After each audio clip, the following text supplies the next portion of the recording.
I think my friend is in danger. Stage 1. Infection. Written by Priestess of Spiders.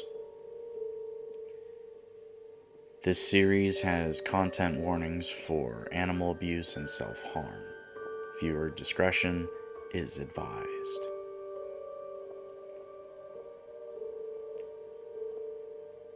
I'd like to note that what follows is not my own work.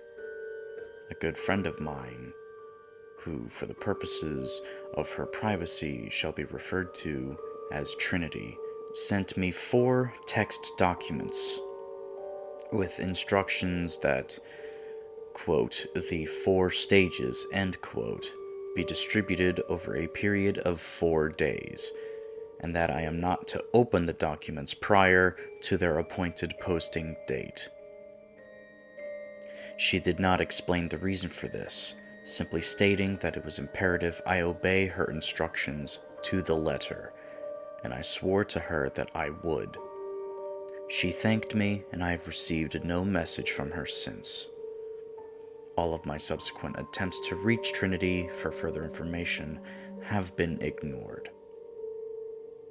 The mundane details of this first document do seem largely to conform to what I know about Trinity's personal life, and I can thus verify their accuracy. Beyond that, I'm afraid I cannot provide an explanation for the more unusual portions of her story. Signed, Helen Theodora Waite.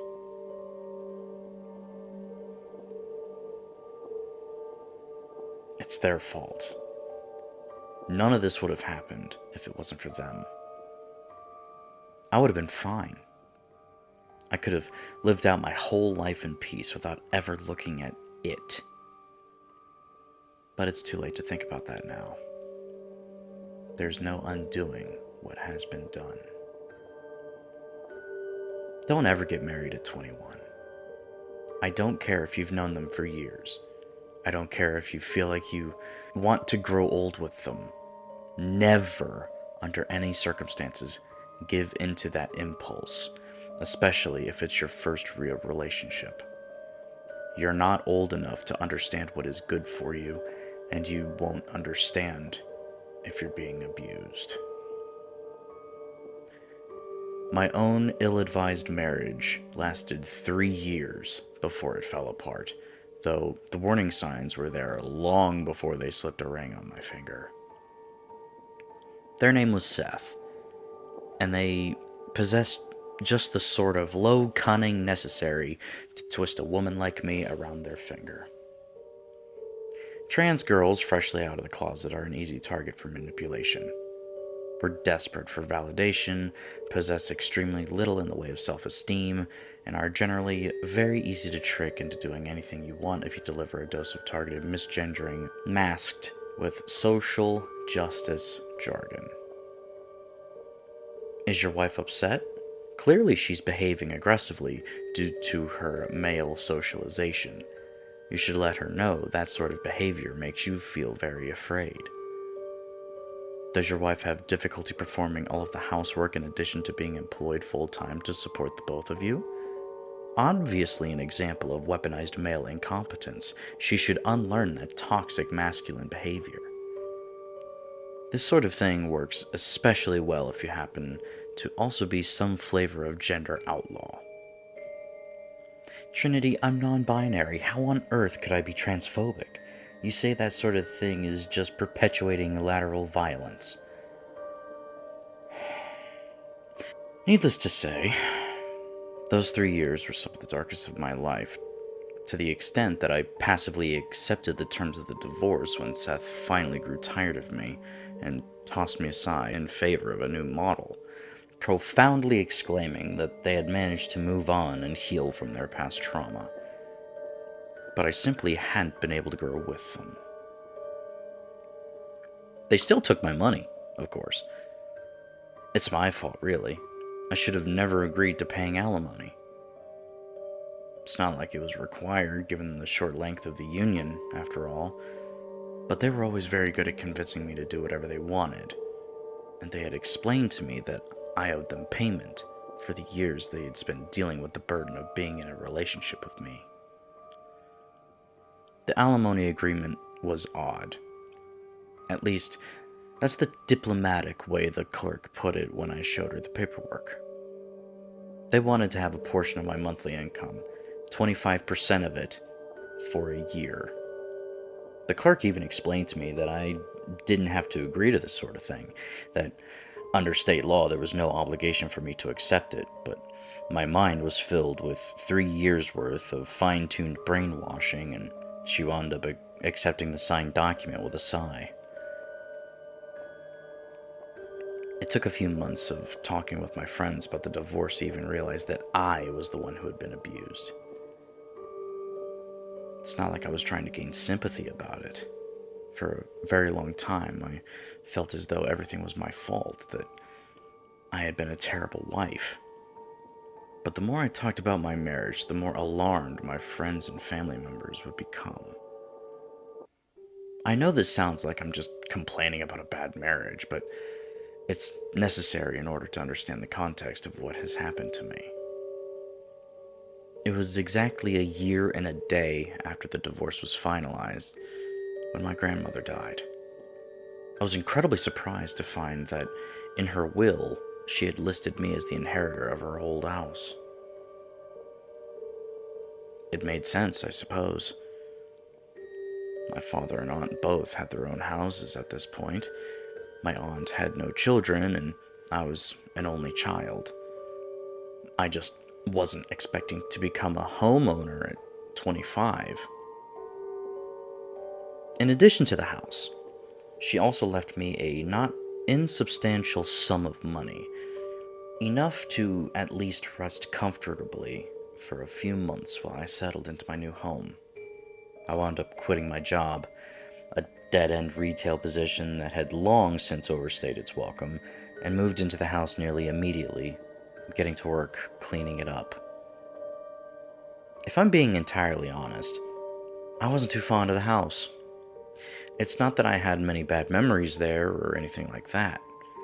Beyond my grandmother's descent into some nutty conspiracy theories in her old age, we always managed to get along pretty well. But it was a house that was too large for just one person. It wasn't a mansion, not by any means, but it had 3 bedrooms, the sort of place you were meant to raise a family in. I converted one of them into an office, used another for storage, slept in the third, but even then, there always felt like there was far too much space. When you live alone in a house that is too big for you, you never feel like you're actually the only one there, especially at night. At some point, Seth caught wind of my inheritance. I guess they must have heard about it through the grapevine or stalked one of my social media pages. I don't really know or care how they found out. All that matters is that they discovered I had inherited a large sum of money the exact day after I was no longer required to pay them a portion of my income. I got the call in the afternoon, as I was looking through some job boards checking to see if there was any openings near me that seemed even slightly more tolerable than unskilled labor or retail drudgery. I saw that it was Seth and hesitantly picked up the phone, thinking to myself that I should have blocked their number a long time ago. "So when exactly were you going to tell me?" came the voice from the other end of the phone. "About what?" "The inheritance. The fact that you own a house now. Real convenient that it happened the day right after your alimony ended, isn't it? You always were a terrible liar." Their voice was filled with hatred and contempt, the kind of tone you use to talk about cockroaches and maggots. "Listen, Seth, I've paid you what you asked me to already. It's not my fault that this happened the way it did. I'm sorry, but..." "Don't lie to me. I want my share. I know you were hiding this from me, and if you don't give it willingly, I'm going to talk to an attorney. Do you understand?" I hung up the phone. Nearly instantly, another call came through. I declined it. then proceeded to decline 3 more calls and ignore nearly a dozen messages as my phone's buzzer continually went off during the minute or so that it took to block Seth's number. I felt a wave of adrenaline washing over me, my heart beating faster, my body convinced that it was in danger. I took some deep breaths. Closing the job board site, I shut my laptop and decided to go for a little walk around the block, leaving my phone behind. The walk helped to steady my nerves quite a bit, even though my surroundings were simply identical suburban homes and fenced-in yards. Just being out in the sun and the warm spring air helped to remind me that I was in the here and now, and not back in my marriage. After a few minutes of strolling, I got back home, only to find a fresh source of stress. Numerous notifications on my phone indicated that someone had been trying to sign onto my email, my bank account, and my social media profiles. I realized then that I hadn't changed most of my credentials following the divorce, and remembered that Seth had insisted on knowing my passwords, just in case anything happened.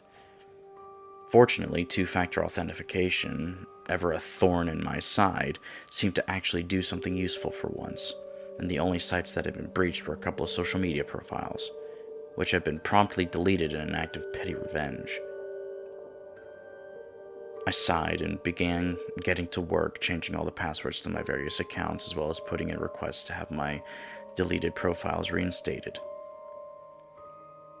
It was while I was doing all this, which required the use of my email, that I noticed something odd in my inbox. There was a new email lurking among the numerous password confirmation messages, simply titled, "Look at me." The email address wasn't one I recognized, a Gmail account with a random string of characters for its name. It didn't have any body text, just a single image attachment. My immediate assumption, of course, was that it was Seth. Part of me wanted to delete it right away. I wish I did. But instead, motivated by morbid curiosity and anger, I found myself clicking on the email to download the image, which was named lookatme.png. In the past, Seth had an upsetting tendency to hurt themselves in front of me whenever they got upset at me, purposefully banging their head against the wall or punching their chest until I intervened, whereupon they would begin to take out their violent impulses on me instead. Once they even cut themselves with a kitchen knife in front of me, the blood dripping down onto the stained gray carpet as they screamed at me that I did this to them, that I was so impossibly stupid that they had to do this to make me understand that I was wrong. I don't even remember what the argument had been about. I just recall the smell of iron and the sight of fresh red blood, the sound of insults ringing in my ears. I assumed that the image would be a picture of Seth hurting himself in some such way. If it was, I had some half-baked idea of contacting a lawyer and getting some sort of restraining order set up against them. I braced myself for the worst and opened lookatme.png. When the Photos program launched, however, it wasn't what I was expecting whatsoever. In fact, I couldn't even tell what exactly I was looking at. It was a very dark image, so dark I could barely make out anything at all, just vague shapes in a field of shadow. Pressing the Edit Photo button, I began to fiddle with the contrast, shadows, and brightness settings to try to get a look at what was there. As I messed around with the image settings, a shape began to emerge out of the massive darkness. It was still too dark to make out exactly, but it was recognizable vaguely as a face of some sort, cocked at an extreme angle and facing the camera.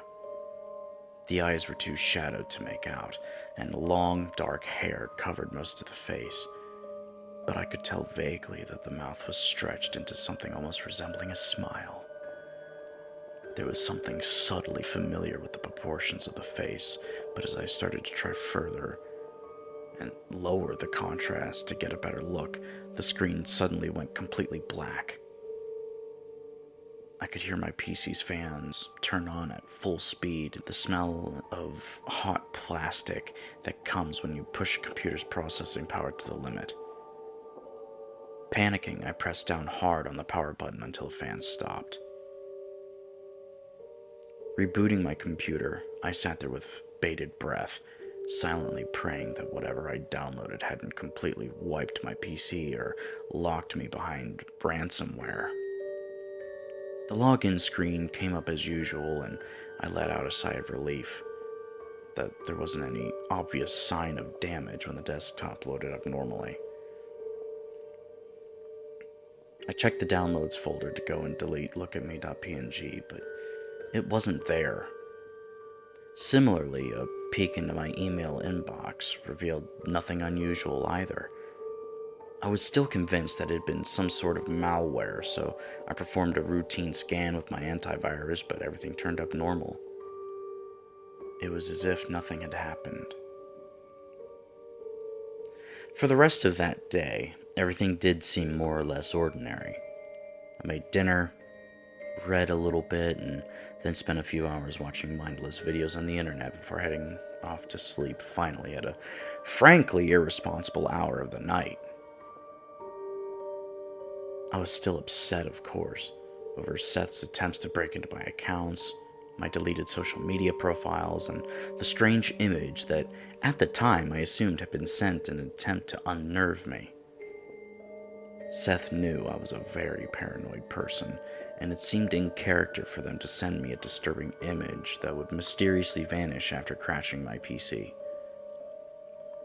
I wasn't quite sure how they could have pulled it off, as Seth never was particularly technologically competent. But at the time, I had no doubts that it had some sort of conventional explanation. The morning after my downloading of lookatme.png began with me checking my email to see if my deleted social media profiles had been restored. Unfortunately, there was no such luck. Grumpily tossing aside my phone, I got up to make myself some breakfast. I knew I was running low on food, as my next scheduled grocery run was set for the next day. So I decided I would make some steamed white rice with sausages as my breakfast. Not exactly a conventional meal to start off the day, but food is food, and I hadn't yet opened the fresh bag of rice I'd purchased last week. I opened up the pantry and reached for the bag, but stopped just short before I could grasp it. The canvas sack was squirming slightly, and I could hear faint rustling sounds coming from inside. There didn't seem to be any holes or tears in the canvas for something to have gotten in, and I felt slightly nauseous watching the faint writhing through the cloth. Cautiously, I opened the bag, bracing myself. I was greeted with a massive dirty white fur and dozens of beady red eyes, worm-like tails whipping around in confusion. Rats. As soon as the bag was open, they poured out in a torrent, a tide of fur and scrabbling claws squeaking as one, as I shrieked in surprise and disgust. Several of them seemed to be badly wounded, having seemingly started fighting one another after their confinement in the sack, leaving bloody and eerily human-like footprints on the wooden floor. I felt myself hyperventilating as I tried to desperately keep them away from me. I spent the next several hours catching every single rat that I could find, putting them in a large plastic storage tub that I had hastily emptied and made into a makeshift cage. I picked them up by their tails, skin crawling as the vermin tried to bite at me through my gardening gloves. Even after I couldn't find any more of them, I still spent a long time searching every nook and cranny in the house, desperate to make sure that all of them were gone. I didn't bother eating breakfast. or lunch for that matter. I'd woken up around 10:30 and the unpleasant surprise in the pantry had utterly and completely ruined any appetite I may have otherwise had, especially after I found what remained in the canvas rice bag. There were a handful of infant rats, pinkies as they're commonly referred to. They had all shown signs of having been cannibalized by their elders. A couple were still half alive, and I put them out of their misery as humanely as I could before taking the adults to animal control. I remember when I first learned to hate rats. You see, Seth kept a large number of snakes. By the time of the divorce, there must have been dozens of the things. Ball pythons mainly. They had explained to me that different colorations and patterns of pythons could be sold for huge sums of money, and ultimately planned on breeding them as a primary source of income, something which never came to fruition for as long as we were together. In order to pursue this dream of financial stability, they had insisted that most of our spare cash go towards the purchasing of suitable breeding stock. However, there was a slight issue. A single income meant that buying frozen rodents for the snake's food wasn't economically viable. As a solution, they had insisted on raising live rats as well. Unlike their scaly executioners, the rats multiplied extremely quickly, and we were frequently inundated with a large supply of the vermin, their huddled masses swelling to fill the cramped cages. No matter how many culls Seth carried out, there were always too many. I was responsible for feeding them and cleaning their cage, something I wasn't particularly fond of, but had agreed to do in order to keep Seth happy. One evening, when I was feeding them, one of them bit me. I pulled my hand back reflexively, but this had accidentally knocked their cage to the ground, and in an instant, dozens of the things were scrambling to escape.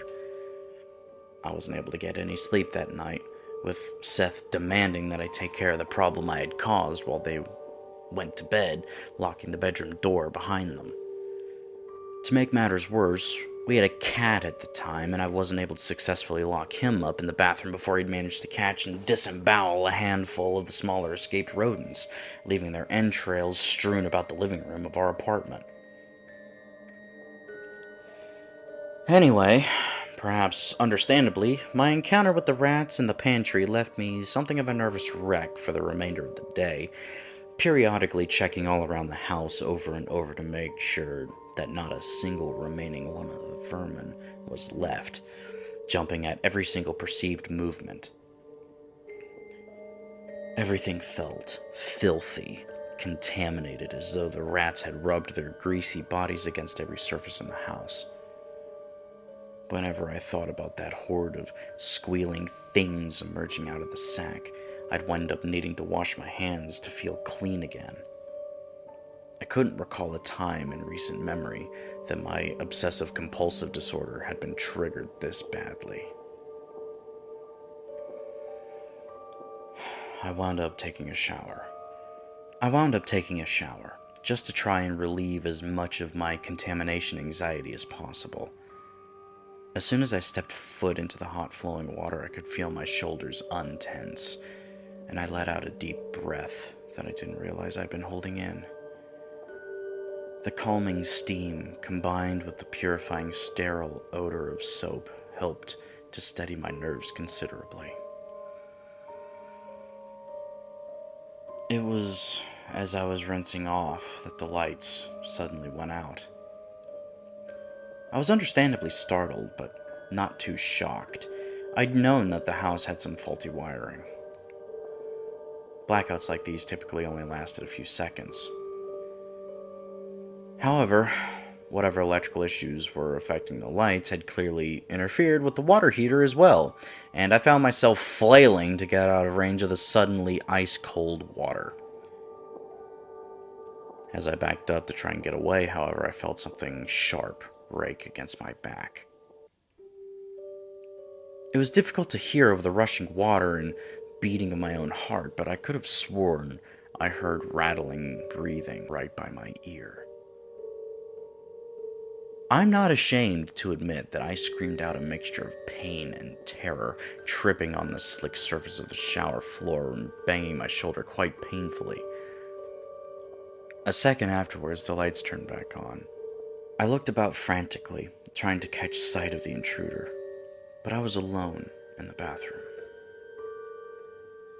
My body ached and adrenaline pumped through my veins like rocket fuel.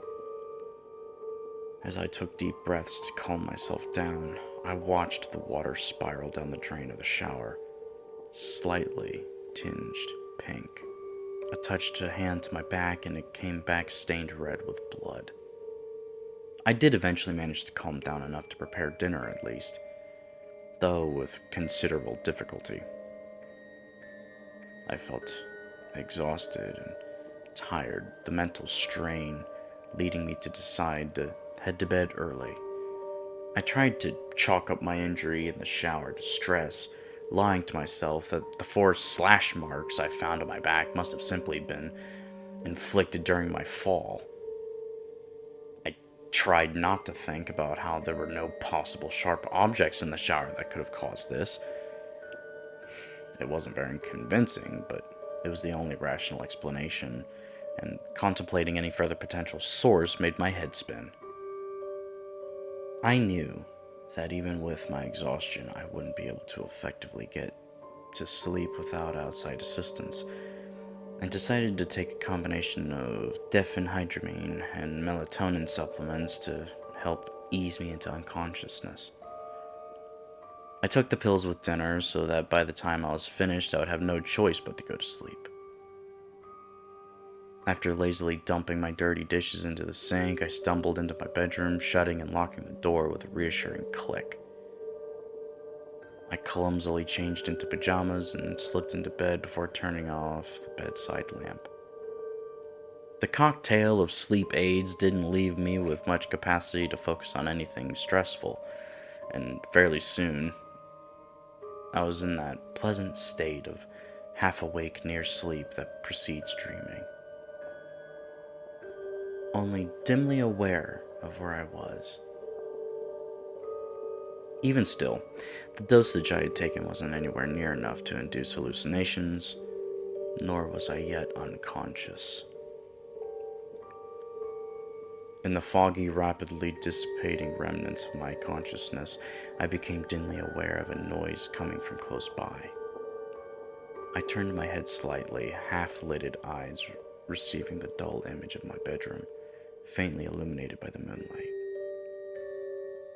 My bedroom door was open, an image that I was sure must have been something in waking, but which my fatigued mind was incapable of understanding the significance of.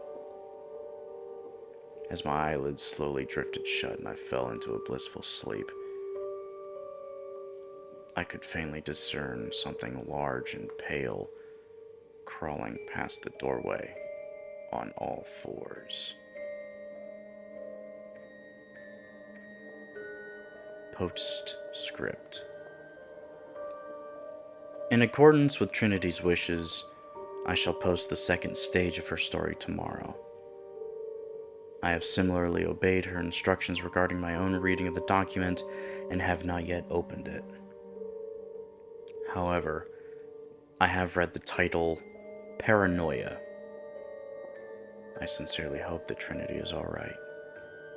Signed, Helen Theodora Waite.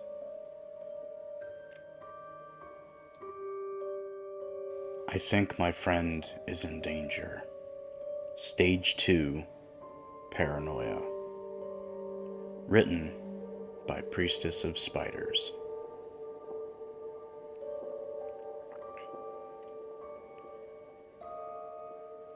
I woke up the next morning with a bit of a headache.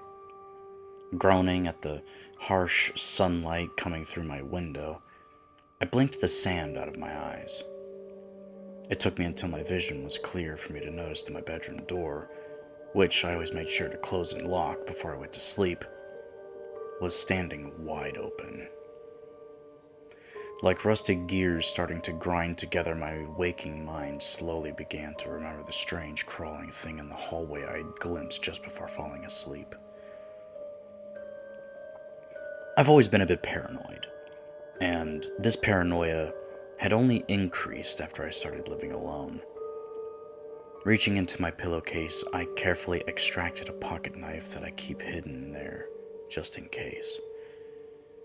I hesitated before getting out of bed.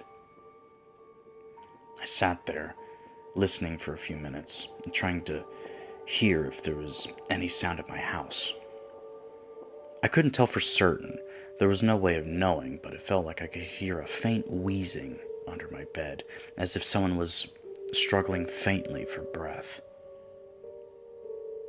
or trying to stifle laughter. I'd always had a fear of stepping out of bed. I didn't like the gap between the floor and the bed frame. It always felt like there was just enough room for someone to hide down there. When I was much younger, sometimes I'd remain confined in bed for hours if I was home alone, afraid that if I stepped my foot upon the ground, I'd feel a clammy hand wrap gnarled fingers around my ankle. Very, very slowly, I looked down over the edge of the bed, knife clutched tight in my sweaty fingers. For a split second, I thought I saw a shadow shift slightly, as though something ever so subtly had skirted out of view. I swallowed, fear making my heart race in my chest.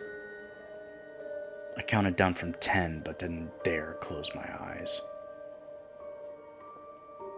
When I reached 1, I leapt out of bed, immediately crouching down and lifting the bedspread, knife raised to strike at whatever was hiding there. Nothing. There wasn't even enough room beneath my bed for anyone to fit. Boxes of old childhood toys and knickknacks had filled up all the remaining space down there. Setting the knife down on my bedside table, I rubbed my temples, taking deep breaths to try and calm myself down. There's no one else in the house, Trinity, I thought to myself. You're just being paranoid. I felt my stomach growl, and I remembered how little I had eaten the previous day.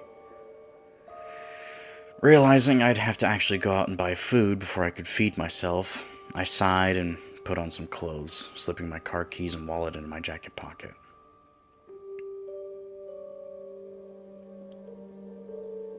Find everything you were looking for today, said the cashier, catching herself mid-word as she looked closer at me, eyes drifting down towards my neck and shoulders.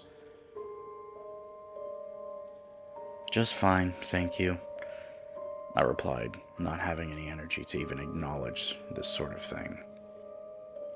Mercifully choosing to eschew the usual small talk one expects from such interactions, though I couldn't help but recall how chatty she had been with the elderly man immediately before me in line. As I sat there, patiently waiting for her to finish with my items, I yawned a little, peering around my surroundings. I used to work in a grocery store just like this one, years ago. It was one of my very first jobs. It was always remarkable to me how similar chain stores looked on the inside, like they were procedurally generated levels in some video game, the same assets being assembled pseudo-randomly to create familiar spaces. My train of thought was interrupted when my idle gaze fell upon the monitor above the cashier's head, where there ought to be the total I was supposed to pay, or an advertisement, or even just a blank screen. There was something murky, shadowed, slowly coming into focus. It seemed to be brightening, just a little at a time, a still image congealing out of the void of black pixels. Long, stringy black hair obscuring a face twisted into something almost resembling a smut. Alright, that'll be $67.95. I jumped slightly at the cashier's voice, hoping that she didn't notice. Of course, sorry, I murmured, fumbling for my wallet and grabbing my credit card. The cashier just sighed almost imperceptibly. While I clumsily inserted the card into the ship reader, I looked up at the monitor, simply seeing my purchases total and a list of items that had been scanned. After being handed my receipt, I thanked the cashier, grabbed my bags, and headed out the automatic door. I chanced to glance backward on my way out just to see if I could catch a glimpse of the image on the monitor again, but it was still normal. Just an ordinary checkout screen. I shook my head and made my way back to the car. Maybe it wasn't the wisest idea to take a night walk, given the odd events of the previous day. But, in my defense, at this point, I was still operating under the assumption that whatever was going on was merely a consequence of stress and paranoia. I didn't want to believe I was in any real danger. I've been taking night walks ever since the divorce, mainly to try to work through my fear of the dark. I felt embarrassed being in my mid-20s, and still needing to sometimes keep the light on when I went to bed. Frankly, I probably would have started taking these walks sooner, but Seth never felt comfortable with me going outside alone after nightfall. To my credit, the walks did genuinely work to quell some of my nyctophobia. I still didn't exactly feel comfortable in the dark, but it wasn't nerve-wracking anymore. One of my favorite spots for nocturnal wanderings was somewhere I'd perhaps melodramatically christened as the Midnight River. It was a bit of water, district infrastructure, and artificial creek of sorts that passed between the vast blocks of identical suburban homes, with gravel maintenance paths on both sides. I wasn't supposed to be there, to be clear. There was a fence with a sign warning me that trespassers would be prosecuted, but frankly, I didn't care. In my mind, the purpose of this sort of sign was to prevent people from going there to toss their trash, spray graffiti, and otherwise pollute or clog the waterway. All I was doing was taking a little walk. It may have been against the letter of the law, but in terms of crimes, it was a fairly victimless one. Hopping over the fence was easy enough.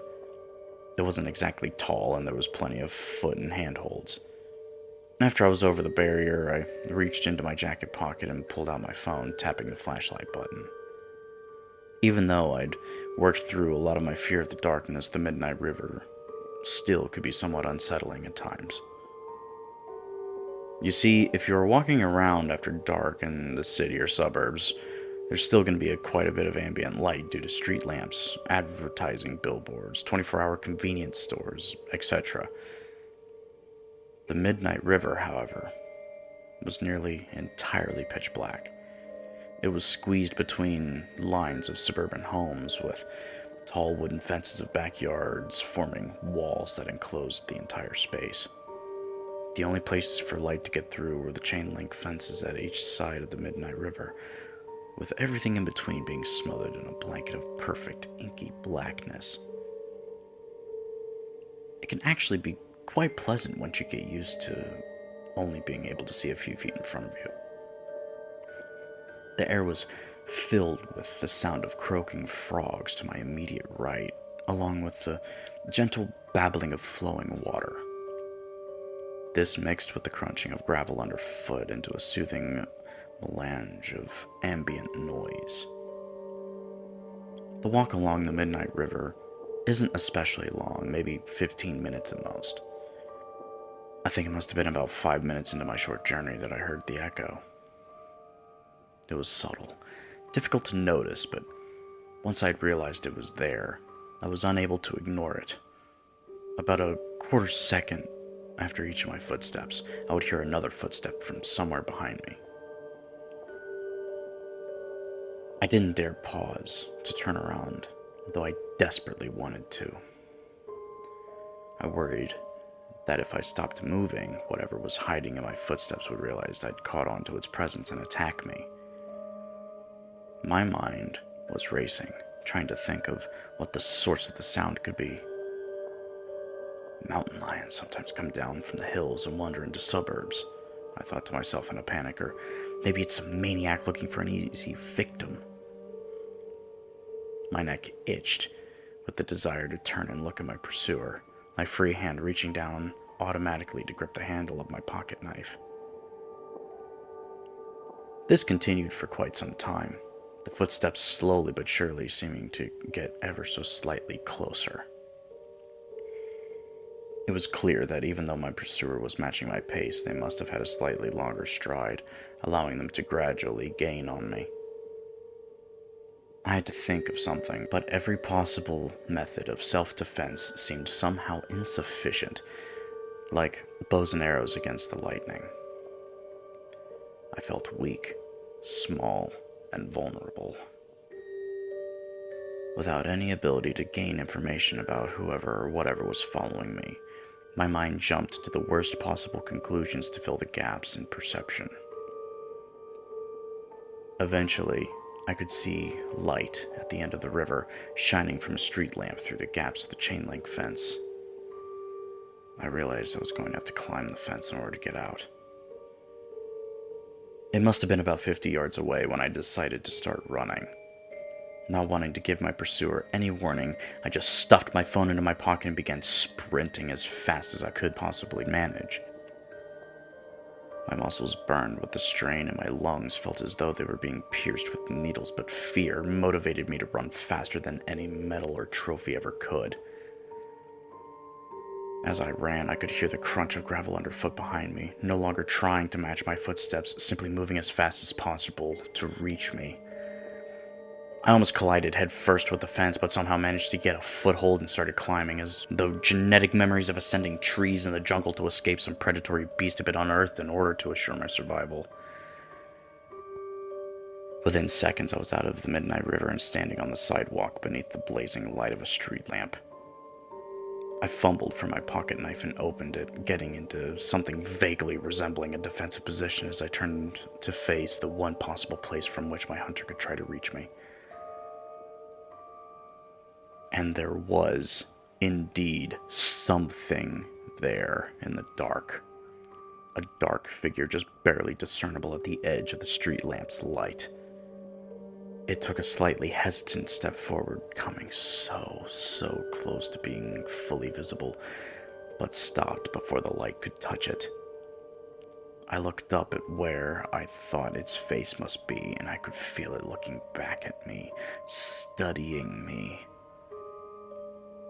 Then, it simply turned around and began walking slowly away back into the blackness, gravel crunching beneath its feet. I could hear it whistling softly as it faded into the shadows. Postscript. As promised, the second document, or stage as Trinity refers to it. Once again, the mundane details of Trinity's life seem to be accurately reflected within the document. I myself have actually walked with her in the past by what she calls the Midnight River, though I've only ever done so during daylight. Thus far, I'm unable to determine Trinity's intentions with writing this narrative. While I wouldn't necessarily describe her as being entirely mentally healthy, especially given the somewhat traumatic details of her former marriage, she never seemed prone to hallucinations or flights of fancy. And yet she hardly seems like the sort to write all of this out as some sort of hoax. I hope the subsequent stages shine some light as to what exactly is going on. Signed, Helen Theodora Waite.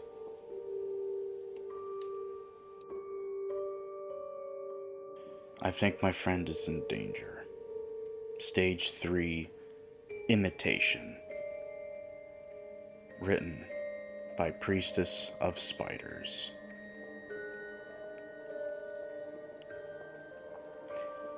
I didn't sleep after my encounter at the Midnight River.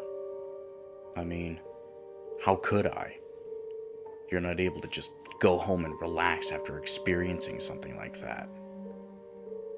When I arrived back home, I double-checked that every door and window in the house was firmly sealed and locked up tight.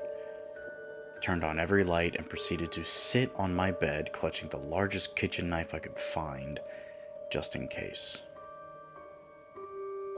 It must have been about 3 or 4 in the morning when I heard the sound of static coming from the living room.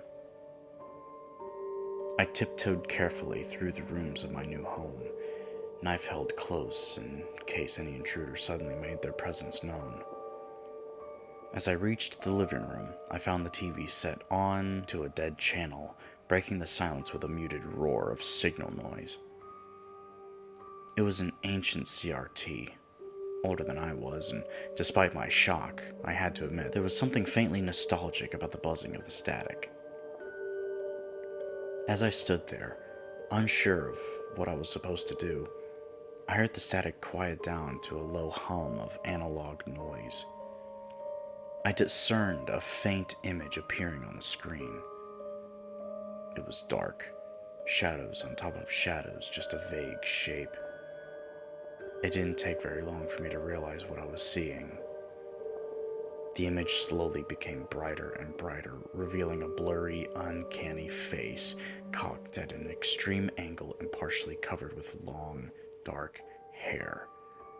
The image continued to brighten, starting to come into focus, and I could see more details. The neck seemed to be broken, unnaturally snapped to an impossible angle. There were tiny pinpricks of light buried deep in the eye sockets. And I can't honestly say I am convinced any longer that the expression on the face could accurately be described as a smile. I didn't have long to look over the image before there was another burst of static, followed by video footage of the interior of a house taken from outside a backyard window.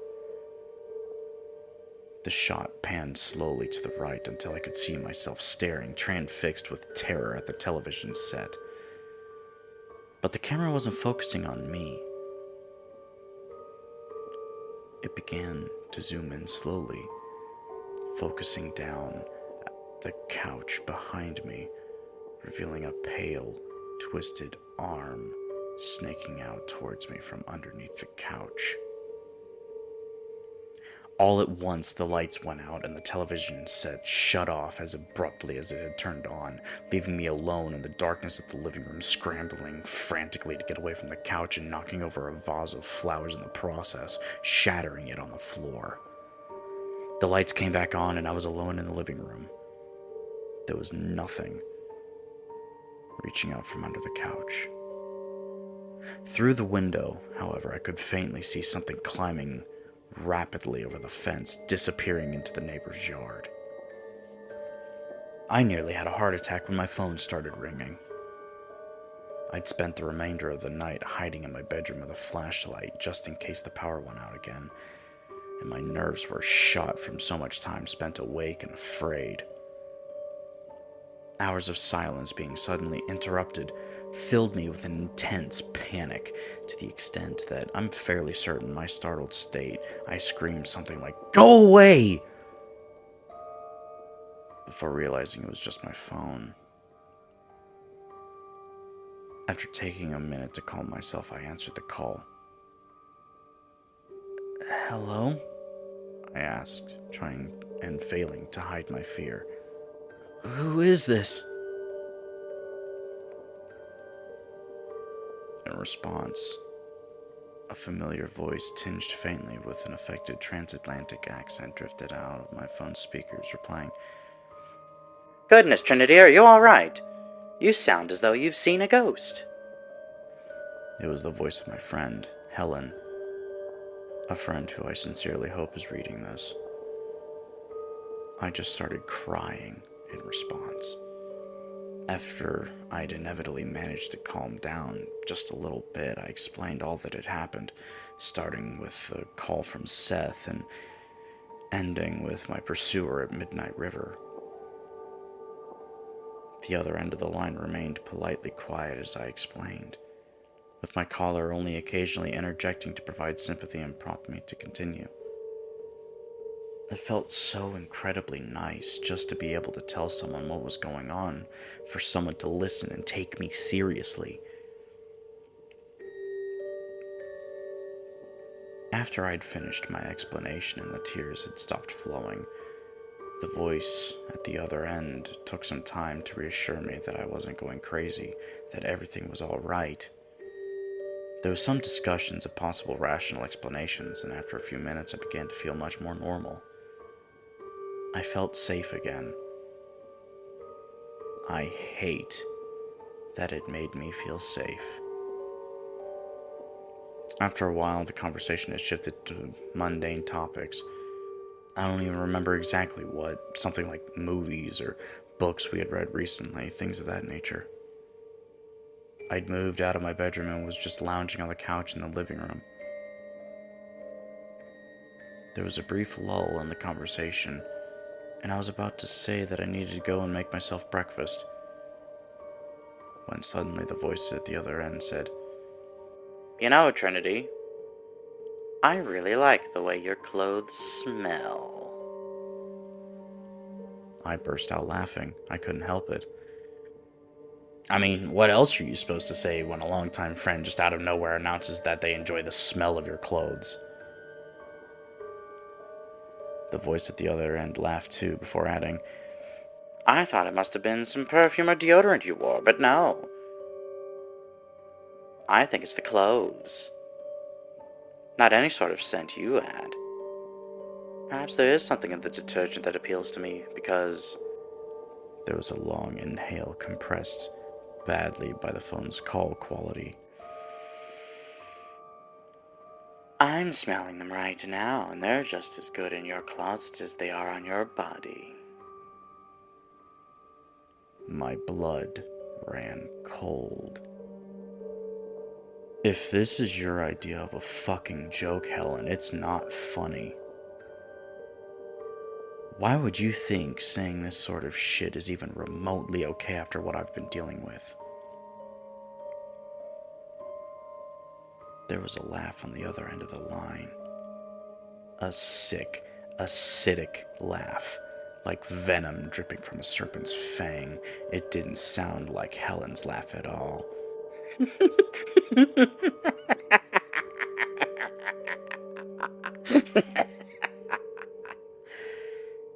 Check the caller ID. Thomas. Said the voice, enunciating my dead name in a tone that made my heart drop. With shaking hands, I did as I was told. Unknown caller. The phone number displayed underneath wasn't Helen's at all. A laugh erupted loudly out of my phone's speaker, louder than should have been possible. I tried to hang up, but the laughter kept coming. At first, I thought there was something wrong with my phone, and I pressed down on the power button until the screen went black, but I could still hear it. I realized it wasn't coming out of my phone anymore, though. It was coming from my bedroom. Picking back up the kitchen knife I'd left on the counter, I crept to my room slowly, shakily. As soon as I touched the doorknob, the laughter stopped abruptly. I opened the bedroom door and was greeted with still, total silence. Tinnitus rang loud in my ears as I braced myself to open the closet. When I finally did so, however, there was nobody there. There was nothing there but clothes, shoes, and a cheap old flip phone snapped in two lying on the wooden floor. I no longer felt safe in my own home by this point. I wasn't sure if I was being stalked, having some sort of psychotic break, or a combination of the two, but it was becoming abundantly clear to me that I could not stay in the house. I booked a motel room online in the cheapest place I could find at short notice. I wasn't planning on staying long, so I only prepared one suitcase, in which I packed my laptop, a change of clothes, and my medication, including a generous quantity of sleep aids. For the record, I did try calling 911 multiple times even, but my calls never seemed to direct to the right number. I'd just be greeted with dead air on the other end without so much as an automated recording telling me that I had the wrong number. I even tried calling the local police station directly with no luck. I considered just driving down to the police station myself, but I realized that the only thing they'd be able to do would be to have an officer take my statement and maybe send someone to watch my house. I didn't think either of those things would be able to help me anymore. Whatever was happening to me, it was becoming increasingly evident that I was going to need to deal with it alone. I arrived at the motel at about noon. At least I think that's when I got there. I remember the sun was high in the sky. The receptionist showed me to my room and begrudgingly accommodated me when I insisted he stay with me a few minutes while he proceeded to check every nook and cranny for any sign of an intruder. He must have thought I was crazy, but the $20 bill I tipped kept his mouth shut. I tried to do some research into lookatme.png, at least as best as I could with the crappy motel Wi-Fi. I had no doubt at this point that the mysterious image was the root cause of all of my suffering, and at the same time I felt with increasing certainty that Seth had absolutely nothing to do with it, at least not directly. I still blame them for all of this, though. I wouldn't have clicked that email if it wasn't for them. In any event, my search turned up no actual usable leads. The idea of a cursed image seemed at least as old as the internet itself, and even looking for specific instances of the phrase "look at me" in conjunction with such topics didn't really give me anything to work with. In the end, funnily enough, the most useful piece of information I found was a typo-riddled post in which some tech forum from a decade ago describing a computer crash caused after downloading a quote-unquote weird image from an email by accident. The OP was convinced that the image had been a computer virus, and the thread was locked by a moderator after they started cursing out a user who said they were an idiot for downloading random email attachments. This didn't bring me any closer to solving my problem, but at least I knew now that I wasn't lookatme.png's only victim.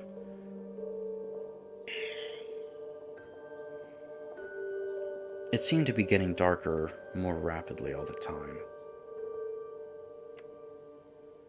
When you are exposed to continual stress, it changes your perception of time. The periods of time during stressful events themselves seem like they last forever, the clock's hands moving past at a snail's pace. Then, when you're alone, when you're no longer in immediate danger, time to start flowing faster again, all while your mind relives over and over the terrors you experienced. It felt like only minutes after I checked into my room and began doing research that the sun was beginning to set. I ate a supper of instant ramen I bought from the gas station across the street, cooking it with hot water from the motel room coffee maker. My energy finally started to fail me, and I decided at the very least I should brush my teeth before going to bed, though I wasn't planning on turning off any of the lights. It was the motel's electricity bill, not mine, and I refused to be alone in the dark after all I had experienced. I shuffled over to the bathroom, feeling more like a zombie than a living human being. My reflection seemed to support this descriptor. Greasy, unwashed hair, dark eye bags, and sunken cheeks showed the toll that this was taking on me, physically and mentally. As I moved to brush a tangled lock out of the way of my eyes, some of it actually came out in a clump. My lip trembled, but it didn't have the energy to cry, and I found my mouth shifting into a now familiar grimace. I wanted to smash the mirror, but I didn't have the energy. Instead, I just slunk off to bed, hoping that tomorrow all of this would just be a bad dream, but knowing in my heart that it would only get worse. Postscript. For reasons that should be obvious, I found this third document particularly distressing. After reading it, I redoubled my efforts towards contacting Trinity, but she's still not answering my calls. Admittedly, if what she says in this testimony is true, I can perhaps understand her hesitancy in speaking with others via phone, especially me. And it may also be entirely possible that she is unable to receive or send communications at this time. I have asked some of her friends and known associates if they have heard from her, but this has thus far led nowhere. The only thing stopping me from calling the police at this point is my concern for Trinity's safety. Law enforcement and the healthcare system aren't typically very kind to women like her, and I wouldn't want to see her unwillingly institutionalized, or worse, because of my actions. To be entirely honest, I'm quite anxious to read what Trinity's fourth and final stage of her narrative contains, but I am a woman of my word, and, in spite of my better judgment, will respect her wishes. I shall read and post the final document in 24 hours. Signed, Helen Theodora Waite. I think my friend is in danger. Stage 4, transmission. Written by PriestessOfSpiders. This final piece has a content warning for suicide. Viewer discretion is advised. I should have known better than to expect uninterrupted sleep. I was awakened at some point in the early morning before the sun came up by a tapping against my window. I opened my eyes to find that the lights I had made sure to leave on the night before were all now off. Flipping the switch on the bedside lamp did nothing. The tapping came again, and I turned to look. The blinds began to roll up by themselves, slowly, revealing a view of the parking lot illuminated by the bright moon. Creeping down from the top of the windows, I caught a sight of a pair of feet dangling into view. Then legs, arms, a torso, all descending like a puppet on strings, and clothed in ripped, blood-stained night clothes. Finally, the face came into view, and I shuddered with recognition. It was me. The neck was bent at an impossible angle, long, greasy hair cascaded over sunken eyes, and lips curled into a pained, almost smile, but it was me. I realized with horror what look-at-me.png had been depicting when I noticed the noose around the corpse's neck. One of the arms began to move, pressing a lifeless finger against the glass of the motel window and scrawling a series of letters in dark, dead blood. First kiss.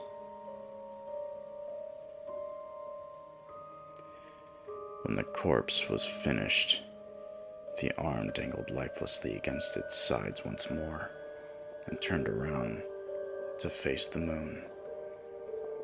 It seemed to float out into the parking lot, the hanging rope carrying it along as it slowly gained altitude, ascending further and further upwards into the sky. The blinds began to move again on their own accord, covering up the window like curtains at the end of the play. Despite everything I had been through, despite the horrifying dullness I felt in my heart from days of constant lack of safety, I still had enough energy left to cry. The thing's instructions were simple enough to follow. I knew where I had received my first kiss. I arrived at the zoo as soon as it opened, hoodie up over my head in an attempt to obscure as much of my sleep-deprived, dead-eyed face as possible.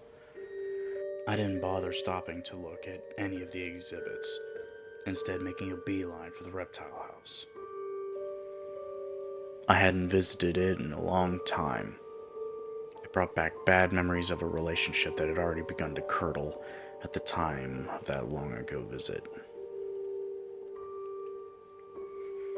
My prompt arrival at the zoo's opening, combined with the fact that it was a weekday, meant that, for the time being, I was the only visitor in the building. I walked past the chuckwallas, the tortoises, the Gila monsters, the rattlesnakes, the horned toads, a veritable parade of cold-blooded beasts, ignoring them all until I arrived at my destination. The anaconda. It just sat there, as it always did, an albino serpent the length of a truck, just lazing about in the moist green habitat that was its whole world. I doubt it even registered my presence in the room. I sat down on a bench and waited to see what would happen next.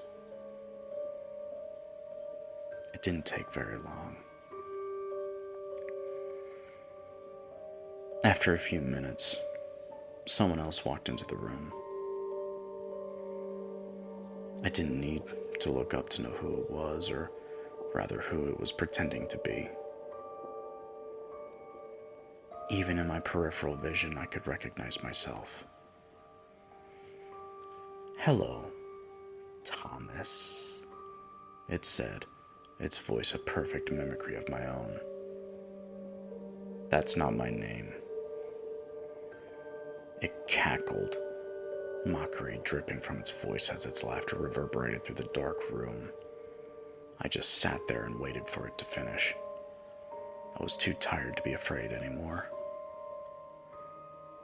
Part of me hoped that it had brought me there to kill me. "What do you want?" I asked. "Look at me." "I already have." "Look at me." I did as I was told, raising my eyes to look at the thing that had systemically worked to destroy my will to live. Its face was pale, its eyes dull with lips a dull blue. The ends of its twisted, not smile twitched slightly as I made eye contact. "Why are you doing this?" I asked. It didn't respond. It just kept looking at me with its dead, glassy eyes. "What do you want from me?"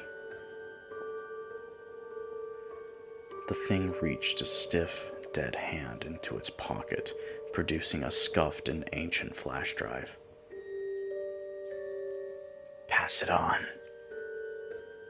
Make someone else look at me," it said, tossing the flash drive to the ground with a clatter of plastic on concrete.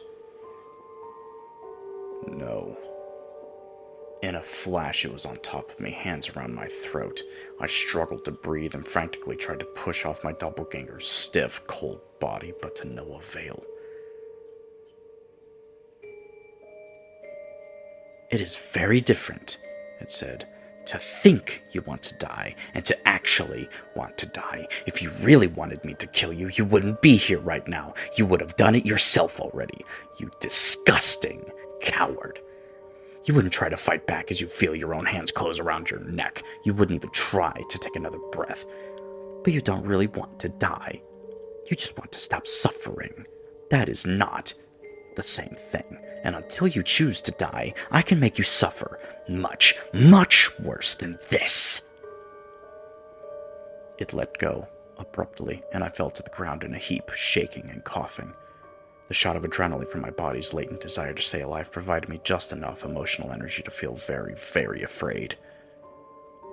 The thing picked up the flash drive off the ground and placed it firmly in the palm of my hand. I winced at its touch. "Make someone else look at me," it said, and walked away, melting into the shadows of the dimly lit room.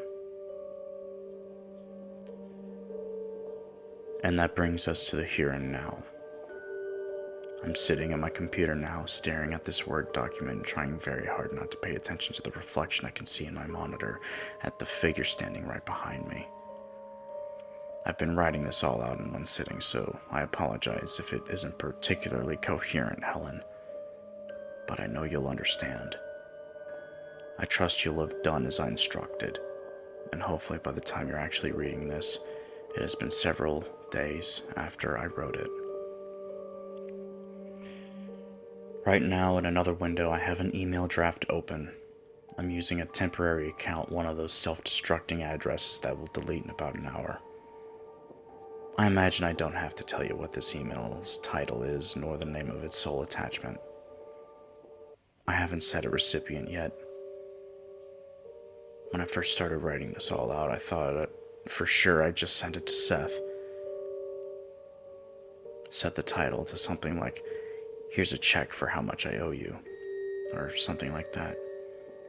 But no matter how much they hurt me, I can't bring myself to do this to them, even if it is their fault that this is happening to me. I think I'll just try to find someone on LinkedIn or something and send it to them instead. It feels less horrible if the victim isn't somebody I know. If it's personal, it feels like murder. You've probably been wondering why I divided this all into stages. Why I told you to only look at one each day. It's actually very simple. I didn't want you to call the police. It's very possible that by the time you're reading this, I'm already dead.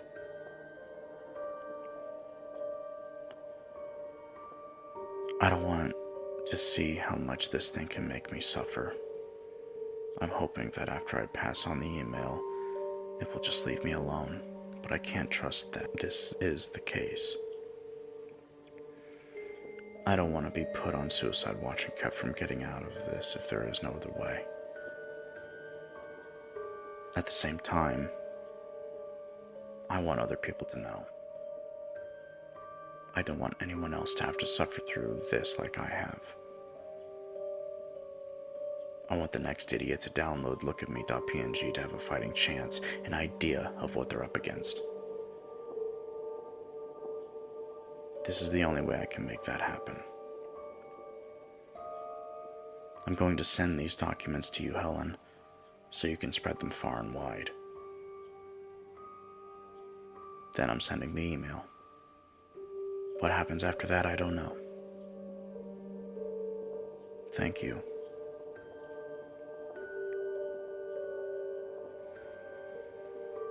Postscript. Immediately after reading this final document, I made the hour-long drive to Trinity's house. I will admit I feel like a total fool for not having called the police in the first place, but I knew that it was at this point already too late if the worst had occurred. Fortunately, I knew where Trinity had left a spare house key under a false stone in her front yard, so I didn't need to resort to breaking and entering. Despite the car in the driveway, I was greeted with an empty house. In some ways, this is more disturbing than if I had found Trinity's corpse dangling from a beam. Nothing seemed to be missing, and the suitcase containing her clothes from her brief stay at the motel sat open in the entryway. The only sign of Trinity's presence that I found was her laptop, long since dead from the battery drain, and with a battered old flash drive plugged into one of the USB ports. For obvious reasons, I did not remove it. I have filed a missing persons report with the local police and dearly hope that someday, somehow, Trinity will be found safe, alive, and unharmed.